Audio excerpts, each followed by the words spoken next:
have to know is your contraindications, but there's two kinds. So with a posterior hip replacement, you can't adduct the leg, like you can't cross her leg for 3 months. Okay. And you really want to limit that for another 3 months after that. So if you did something like, like cow face, where you put one knee on top of each other, or eagle pose, and then you also can't really internally rotate for 3 months, and then you're limited after that, and then you don't flex past 90 degrees for 6 months. With the newer style, you're thinking about, for the first 6 months, you have like limited abduction to the side, limited external rotation for 6 months, and limited extension, like a massive lunge. So it's limited, not none. So what usually happens is these are the ways you can pop it out. You have to know how to not do that, because the one way you can really, because you can do a whole bunch of stuff, but the one thing you have to really think about when it's newer is that you don't want to put pressure in the way that could dislocate it. Hip replacements are kind of great now, but it would be easy in yoga if you're just sort of like on autopilot. Having people put pressure on that hip in the wrong way could be a huge problem. And then the Right. to-do part is they usually rehab the hip pretty well, but then you have all the compensation that had gone on before the hip replacement. So people don't get hip replacements who aren't kind of like limping around and stuff, right? Because Right. you wouldn't get it. So usually people have been leaning to one side. So you'll see when you look at them structurally, they'll have weaknesses and issues sort of around their body, from doing that for so long. A lot of times, like abs, or a lot of times people got less active. So you have weak core muscles, your weak lower back muscles, your weak glutes, and all these things, are not great. So we do a lot of that. So a lot of times I work with people. I actually have a friend now who's getting a double knee replacement, same kind of thing. And I was like, what should I do? And I told her I could prehab her. I said, 6 months after your knee replacement. It's a little different with knees because they take longer. Right. When they rehab you longer. So 6 months after that knee replacement, come talk to me and I will help you, because it could get even better for you. They'll do the knee part, but then Right. she's been like limping around for 2 years. It can be in multiple koshas at the same time. You're talking about a person, right? So that's just one way to chop up a human. These 5 koshas, you could do it a million different ways. So what you're concerned with is, where are you going to work? Like, which kosha are you going to address? It's going to help you pick practices. I mean, that's why we have this model. So often you're like, oh, this sounds like a monomaya kosha issue. Like, so often it'll be one, but that's not the only possibility. Like, whenever you have like a framework or a system versus like random ideas as a practitioner, I guess, if I want to compare it, that's definitely trust building, because people feel held in it. So like if you go to a therapist and you're like, I'm having a lot of trouble since my mother died, I can't, actualize things I want, and the therapist just kind of randomly starts giving you advice. It's a little different than the therapist saying, this is a common problem. If you look at this model, the Cohen model, you might find that, you know what I mean? Like if everything that's being said is held in something larger, there's a lot more safety for the client in that way, for sure. And that's definitely how I work. Like I'm not giving people, it's very clear to people that the things I'm saying are not from me. That makes sense, that I'm applying some sort of principle. The other event, what we're talking about, the other advantage to that particular model is that you can get a lot more clarity on where you should start. You have a lot of options. And so with the koshic model, once you pick your kosha to address, and there's certain practices that would work in there, you're working in this like pretty actually kind of simple system. It was a long time, and I've done practicums for a while, and I think the hardest thing for students to do is to start simply and clearly with clients. There's so much to think about. People tend to like over assign practices and things because they're like, I know these 27 things that might help you. And so we use these models to try to clarify our own minds, be like, okay, here's the best way to start. An example of which would be like, this is a monomaya kosha issue, conscious mind. So we're going to start with chanting. That's what we're doing. I like have a reason I'm thinking this way. I have a practice for it. We're going to see if it works. The point of that question is that our 5 kosha model is not in opposition to anything. There's different frameworks, like I was saying before, where you can chop people up in different ways. You can look at elements, you can look at meridians, you can look at psychological models, right? You can do all sorts of things, and people learn to help people in different ways. So it's not at all in opposition. Like it can't be, because the 5 koshas encompass like an entire human's existence. And so everything's either going to fit within it or align with it, if that makes sense. Like there's no argument between different models. They're just different models. The koshas are a model that Ayurveda uses, and we have practices attached to those koshas. And like I trained in shiatsu for years, so we use 5 element theory, and there's practices that we use based on that. And you wouldn't say like, oh no, don't do shiatsu, you have to do yoga therapy. Like it doesn't, they're just different things, different ways people look at it, and different ways people try to help each other. Like a lot of times we'll say things like, I don't like the way Western medicine works because it uses like pharma and yoga therapy is better. But that's not really true. It's just that Western medicine is limited in its scope. So it's actually getting wider all the time, which is nice. But like Western medicine's limited. It doesn't address all the koshas, right? Like if you go to a doctor and say, I'm depressed, they give you medicine. They're not saying like, you really need to connect to your heart or your sense of surrender or God, and then you won't be as depressed, right? That's another way to look at it. There's lots of ways to look at it. So the koshas like kind of work across that system, and Western medicine's often working in only 1 or 2 koshas, right? The psychological conscious mind realm and the physical realm. Like there's no energetics in Western medicine, right? It's because we have a lot of assumptions, right? And one of the assumption sets, for instance, is that acupuncture is in some way similar to yoga therapy because it's not Western medicine. It is entirely dissimilar. It is a very specific system. The very specific system, that involves needling and doesn't look at the client as being the main actor. So even though it's kind of alternative and a different way of looking at affecting the human body, the client isn't doing the practice. In that way, it's super not similar, right? You lie down, someone puts needles in you, and you have no idea why. Unless you're like ready for a dissertation on Chinese medicine, you have no idea what's going on, right? They go do do do do do do do. They put needles in your ears and feet for your pancreas, and then and then they're like, yeah, come back and we'll do it again.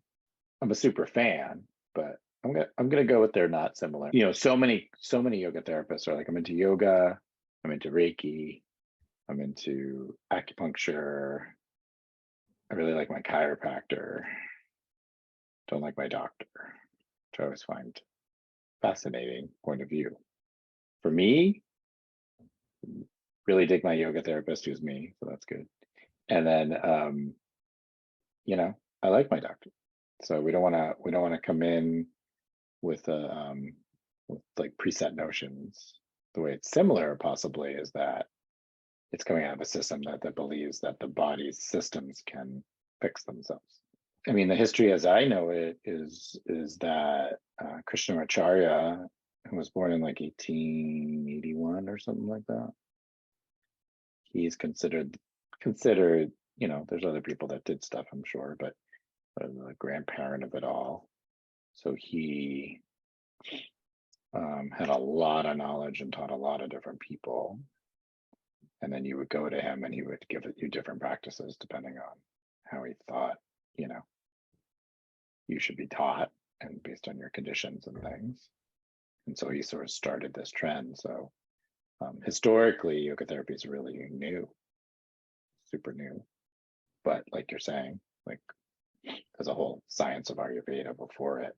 So when you're doing yoga therapy, when you're actually practicing, we're using the frameworks, but there isn't wrongs and rights. So if you like follow the IOIT, like maybe you're on, I don't know, we're accredited by that right there.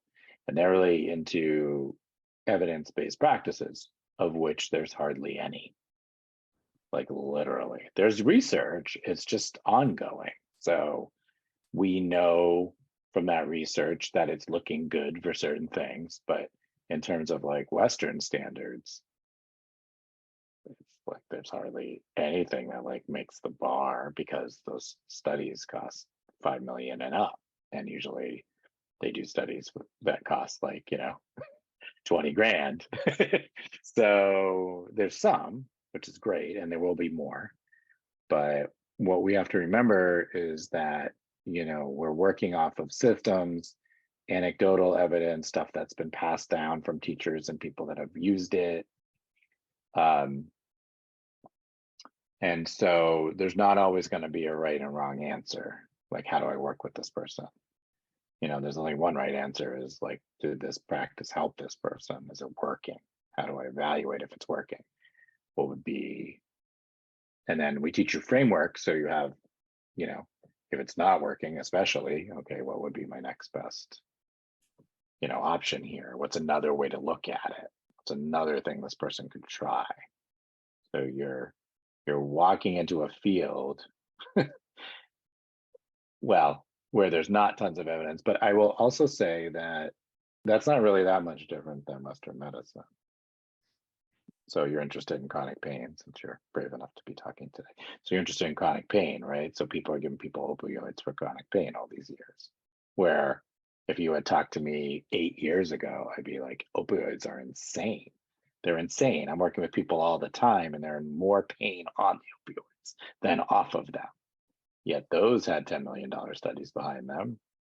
So it's a little unclear. It's like really, or another good example is back surgeries don't have much evidence behind them, hardly any. Like you can't clearly state that any back surgery is a good idea scientifically. It's an idea.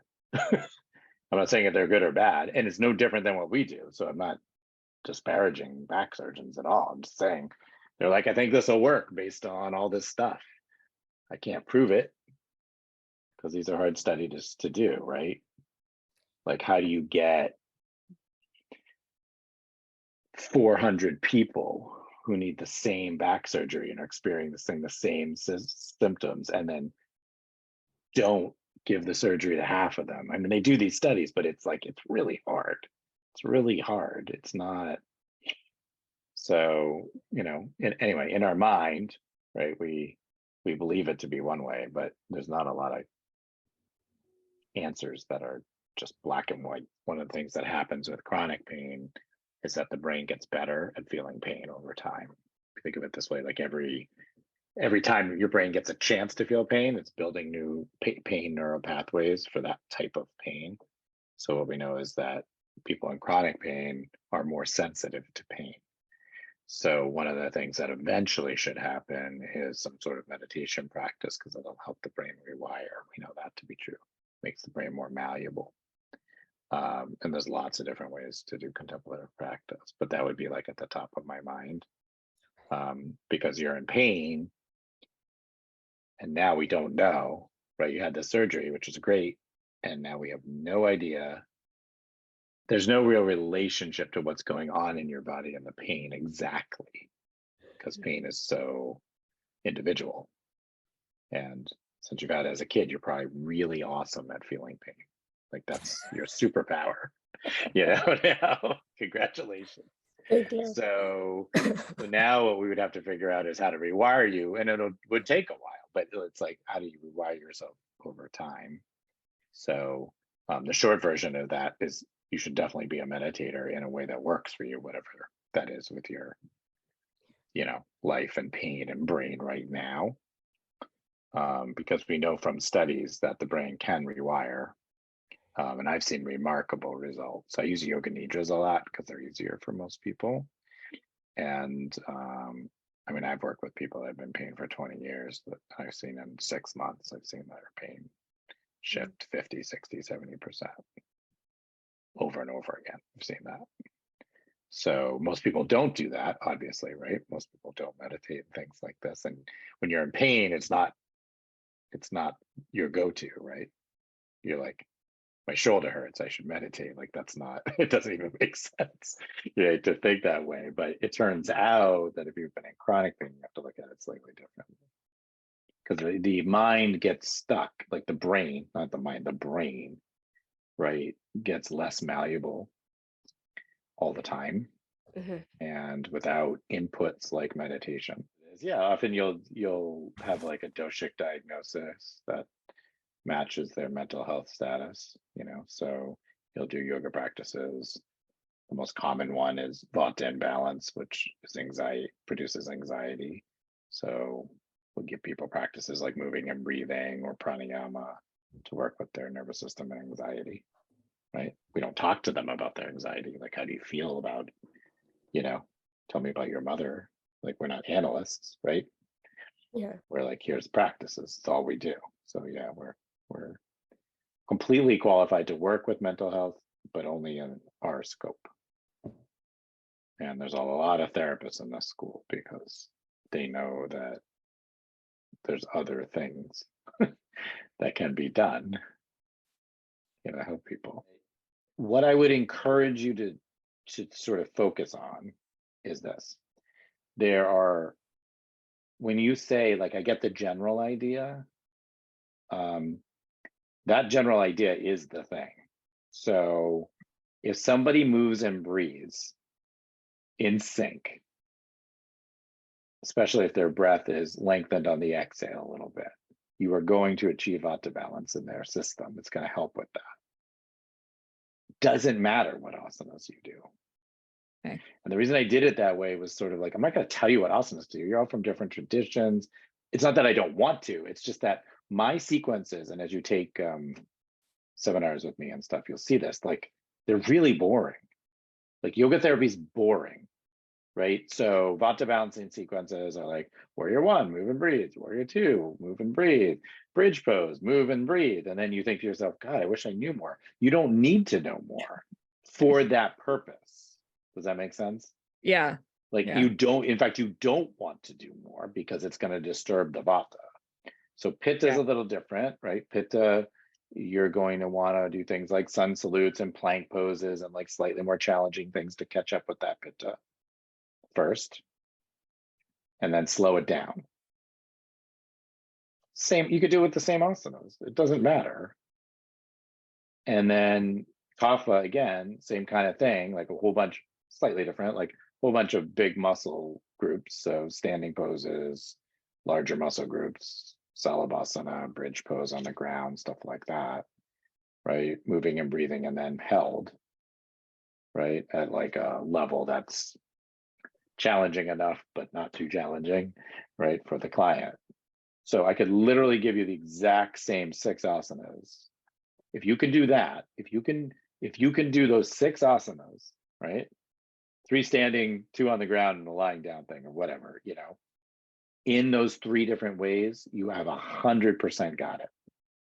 And what's going to be hard for you is to not go outside that. But, I'm going to say something that'll sound like I'm tooting my own horn, but I don't care. I just want to show you where this comes from. So there's not many yoga therapists like in the United States that have had worked a long time and have had like waiting lists to come see them. The reason I have a waiting list to come see me is because I don't get funky when I'm trying to balance doshas. Like, I'm like, this person needs to do basically move and breathe, which is a form of pranayama, 15 or 20 minutes 4 times a week. They need to do it for 6 weeks, and they're going to be less anxious. I've seen it 100,000 times, and this person is probably not going to surprise me, right? So when I'm running our practicums and stuff, people like are which is how it always is when you're learning something, but thinking, how can I do it better? How can I do more? Yeah.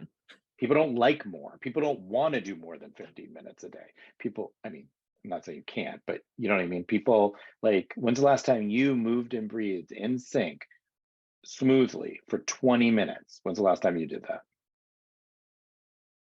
Right. No answer. You don't even answer me. Yeah. Right. It's a lot. It's a lot to do. It's like it takes a ton of focus, and there's no distraction in it, and it's so powerful. So take the 6 poses: warrior 1, warrior 2, tree pose, salabhasana, bridge, and shavasana. How's that? Okay. Do them yourself for the different doshas in the different ways, and notice how you feel.